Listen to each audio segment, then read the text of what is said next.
नमस्कार दोस्तों, मेरा नाम है मनीष कुमार सिंह और स्वागत है आपका 4 पीएम महाराष्ट्र पे। दोस्तों, इन दिनों उद्धव ठाकरे लगातार महायुति के लिए बहुत बड़ा चैलेंज बने हुए हैं। कैसे हो हम आपको बताएंगे आगे।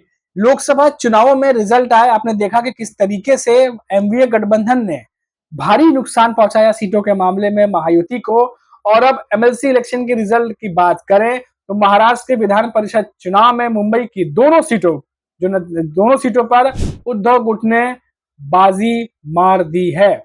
मुंबई ग्रेजुएट और मुंबई शिक्षक निर्वाचन क्षेत्र के लिए हुए विधान परिषद चुनाव में उद्धव ठाकरे गुट की शिवसेना का दबदबा देखने को मिला है। लोकसभा चुनाव के बाद हुए महाराष्ट्र विधानसभा परिषद चुनाव 4 सीटों के लिए जो है वो घोषित किए गए थे। मुंबई ग्रेजुएट और मुंबई शिक्षक निर्वाचन क्षेत्र के लिए हुए चुनाव में उद्धव ठाकरे गुट की शिवसेना यूबीटी का मतलब दबदबा रहा।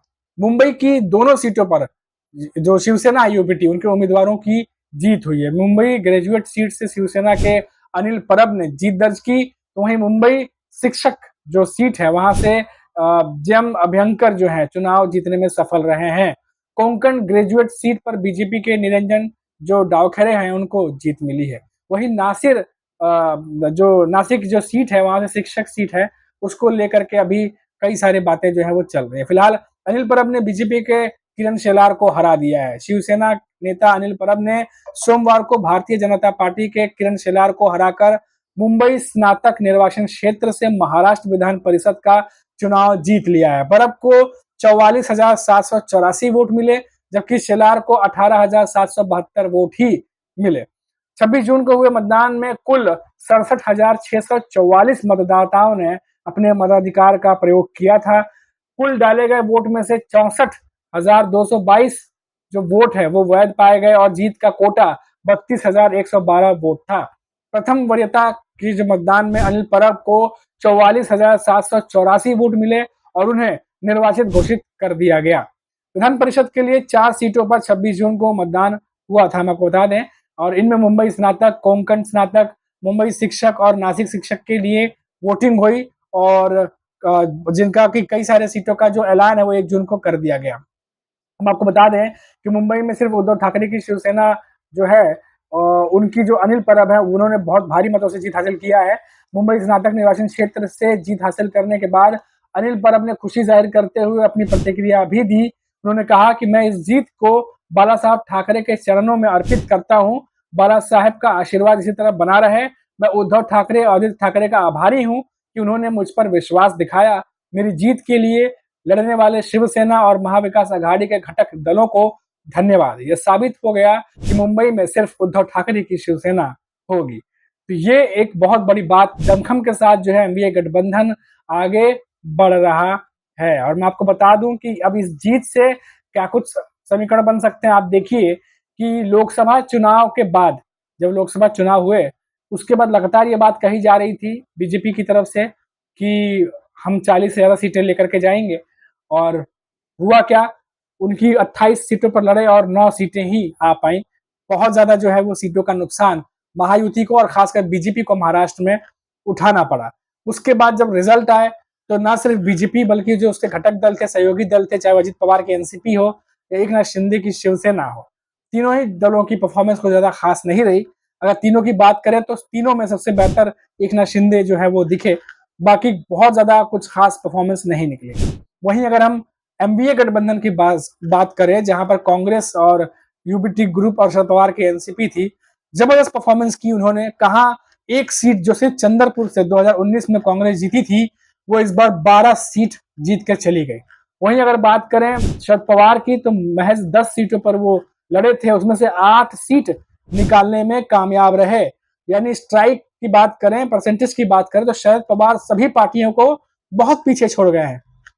वहीं अगर उद्धव ठाकरे की बात करें तो उनके रैलियों में गजब का हुजूम देखने को मिला, और वो भी जो है एक अच्छे नंबर के 8 से 9 सीटें जीत करके निकाल के लेके चले गए। तो ये एक जो देखने को मिला है। उसके बाद पब्लिक, जो महाराष्ट्र की जनता है, उनका मन जो है वो पार्टियां समझ गई हैं, और इसीलिए अब ये चुनाव जो हुए थे एमएलसी के, आप देखिए कि फिर से एक बार उद्धव ठाकरे जो है वो भारी साबित हुए हैं। और अब महायुति को अब ये समझना होगा कि क्या कुछ वो जो स्टेप उठा रही है या जो कुछ भी वो निर्णय कर रही है, क्या वो सही दिशा दशा में जा रहा है।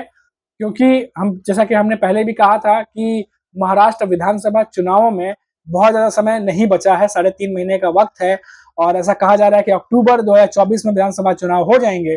और जो भी पार्टियां अभी कर रही हैं, चाहे वो महायुति हो, चाहे वो एनडीए हो, सबकी नजरें विधानसभा चुनाव पर है। और जो बैठकें चल रही हैं उसको लेकर के सीट जो है किसको दी जाएगी, कौन लड़ेगा, और जो महाराष्ट्र की मंत्रिमंडल है उसमें जो कई सारे बदलाव भी देखने को मिल सकते हैं। हमने देखा अभी हाल ही में कि एकनाथ शिंदे की जो शिवसेना के बड़े नेता हैं, अजित पवार के जो बड़े नेता हैं, वो अभी एक दिन पहले ही देश के प्रधानमंत्री नरेंद्र मोदी से मिलने पहुंचे थे और उनसे बातचीत हुई है। महाराष्ट्र की राजनीति में पूरा जायजा उन्होंने लिया और पूरी बातचीत हुई है। उससे पहले अचानक एकनाथ शिंदे अमित शाह से मिलने पहुंचते हैं और उनकी एक मीटिंग होती है। और वहीं अगर हम बात करें महाराष्ट्र में, तो बीजेपी की कोर कमेटी की एक बैठक होती है, जिसके बाद फिर कुछ नेता, 4 से 5 नेता दिल्ली पहुंचते हैं, जहां पर फिर जो सेंटर में बैठे नेता उनके साथ मुलाकात होती है। तो लगातार मीटिंगें चल रही हैं, लेकिन अभी तक कुछ भी फायदेमंद होता हुआ बीजेपी या महायुति को नहीं दिखाई दे रहा फिलहाल अभी तक। वहीं अगर हम एमबीए गठबंधन की बात करें, तो आप देखिए शरद पवार जो लगातार कुछ न कुछ पैतरेबाजी उनकी तरफ चल रही है, जिसने महायुति को उलझा करके रखा हुआ है। चाहे वो किसानों की बात करें, मराठा आरक्षण की बात करें, या फिर जो संपर्क में होने वाली राजनीति है उसको लेकर कभी कभी प्रेस कॉन्फ्रेंस करते हैं और वो अपनी तरफ से तो बोल लेते हैं कि मैंने मुलाकात नहीं की, लेकिन रोहित पवार आते हैं और कहते हैं कि बहुत सारे जो नेता हैं वो हमारे संपर्क में है। और फिर खबरें आती हैं कि कुछ महाराष्ट्र के इंटीरियर में जो विधायक हैं वो जाकर के शरद पवार के पार्टी के नेताओं से मुलाकात कर रहे हैं। तो ऐसे में कुनबा बचाया जाए या गठबंधन, ये भी एक बहुत बड़ी चुनौती जो है वो महायुति के सामने है। अब ऐसे में देखा जाए तो जो उद्धव ठाकरे हैं और कांग्रेस, उन्होंने भी अपनी तरफ से पूरा जोर लगाया हुआ है और महायुति को किसी भी तरीके से वापसी नहीं करने देना चाहती महाराष्ट्र की राजनीति में। अभी तक तो ये दिखाई दे रहा है। और जिस तरीके से उद्धव ठाकरे के फेवर में फिर से रिजल्ट गए हैं, इसको देख करके महायुति की चिंता जरूर बढ़ी होंगी, क्योंकि उनके कैंडिडेट्स जो है वो हारे हैं और बहुत ज्यादा जो है फायदा होते हुए एमएलसी के चुनाव में भी बीजेपी को नहीं दिखाई दिया है। तो अब रणनीति बदलने की जरूरत है, बहुत सारी स्टडीज को बदलने की जरूरत है महायुति के अगर संदर्भ में कहें। वहीं एमवीए गठबंधन अब और दोगुने जोश के साथ आगे बढ़ रही है और उन्हें इस बात का पूरा यकीन हो चला है कि महाराष्ट्र में विधानसभा चुनावों में जनता जो है वो किस तरफ वोटिंग करने वाली है, ये उन्हें समझ में आ रहा है।